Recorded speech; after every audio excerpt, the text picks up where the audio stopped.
how the 49ers allocate their resources and their positional spending. Yeah, so I sent you guys a link with this too, and I'll put it out on Twitter later for everybody if they want to check it out. But if you go to Spot Track, you can see where teams rank in positional spending in the NFL. This is how much they spend on quarterback compared to the rest of the NFL, so on and so forth. And what I specifically found when looking at that is the 49ers are overinvested in their defense right now. And what I mean by that is if you look, the 49ers are, and I'm looking at this right now, 5th in terms of the NFL in defensive line and how much in compared to the rest of the NFL and how much they're spending on it, and 15th in secondary. The problem with that is that their linebackers are super cheap right now, but they're going to have to pay Fred Warner soon. So in terms of how the money is getting spread out over their defense, they're going to have to allocate a lot of their cap resources towards that linebacker room, which they haven't been for the last 3 or 4 years.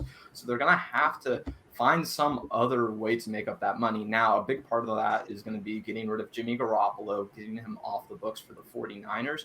But I think it's a bigger philosophy issue with the team where they spend so much draft capital and resources on the defensive line. I mean, they traded for Dee Ford. They picked up Javon Kinlaw. They spent how many first-round picks on defensive linemen, but they won't put the same sort of resources or same sort of attention to the secondary. And I think that's really going to hurt this team in the long term, because when they do have to invest in Fred Warner, when they have to give him all that money, some part of the defense is going to suffer. And to me, I think because the way their secondary is set up right now, most of those guys are on 1 or 2 year deals. They don't have a long-term answer at that position. Versus if you look at a team like, and Grant, this was actually the first Cohn phone I did forever ago. If you remember it, I was talking about the Bucs and how they structured their salary cap, and specifically how the Bucs had a lot invested in the defensive line, but then they spent a ton of draft capital in their secondary. They spent first, second, third round picks year after year on safeties and corners. So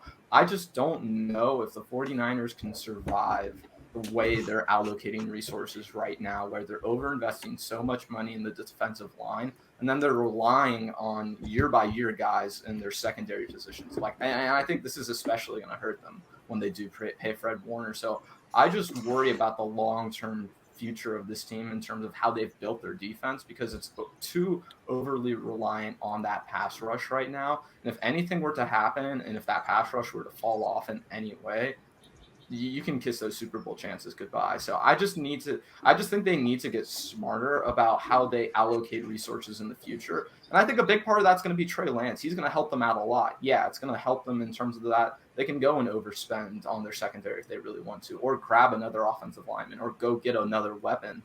But to me, they have to cohesively make that decision. Right now, they're kind of just stringing things along, and they don't seem to have a long-term plan in place. So my point is that when you do make this pick with Trey Lance, like the Chiefs did with Patrick Mahomes a few years ago, you need to plan this out long-term. And I just don't know if the 49ers have done that yet. And I want to see how they're going to react, because they certainly will have the opportunity to do it this season. So I have to disagree with Ben once again when it comes to the cornerback position, because I think the 49ers are doing this the right way.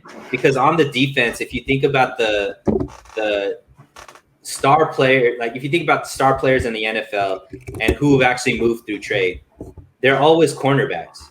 Jalen Ramsey, the guy the guy that went to Marlon Humphreys, Darius Slay, Marcus Peters, Lattimore, all of these guys. So I think the 49ers are seeing where they can get people that aren't drafted to them. And it's not the defensive line. It's not the linebackers, so it's let us stir up players like the defensive line, like the linebackers, with our own guys, where we're using capital and, signing guys, all that kind of stuff. Because honestly, as far as if you look at how the 49ers are set up, their defensive line, their linebacking core, and their safeties are their strength.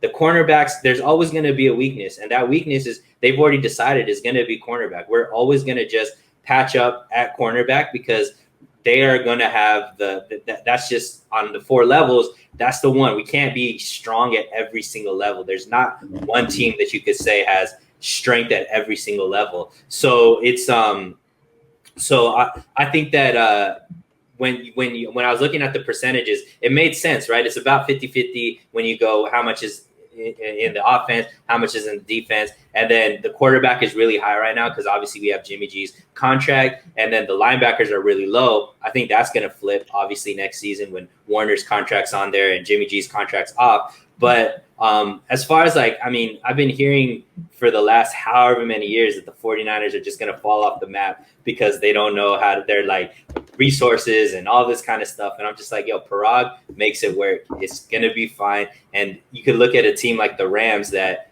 constantly just keep throwing first round picks and signing everybody and all that kind of stuff. And they stay competitive as well. So this, I don't know, this whole long-term model, I think times have changed. Before there wasn't stars that were moving in free agency. There weren't stars that were requesting trades and stuff like that.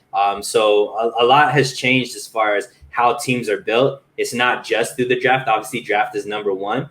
But when it comes to cornerbacks, I'm cool with the whole patch and play. You don't need to put a first round unless one drops to you where it fits. I don't think you should reach for a first, reach for a second for a corner because, you know, you're able to get these guys that are late 20s that still could play, that'll go to a team like the 49ers and, you know, be a corner. Yeah, what I'm going to say is I think that it makes sense based off of what we've heard from the 49ers front office that they're at fifth in the NFL in positional spending for the defensive line. John Lynch and has stated many times that he wants to build through that pass rush. And that's where he thinks that, you know, you get that pass rush and that's going to help out the rest of the defense across the board. So for me, having them at fifth in the NFL and the percentage that they're at, that makes a lot of sense. And that number is going to probably stay around the same, maybe a little bit higher, because you're going to have Nick Bosa contract coming up in a couple of years. And D Ford will fall off, and D Ford is not that much anymore because of the restructuring they did there.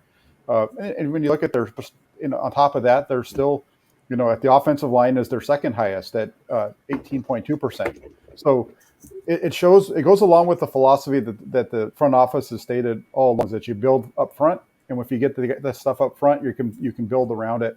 But you've got to build, have the offensive. The lines are where the games win and loss, and that's the way that they attack building the roster. And you're seeing that through their positional spending.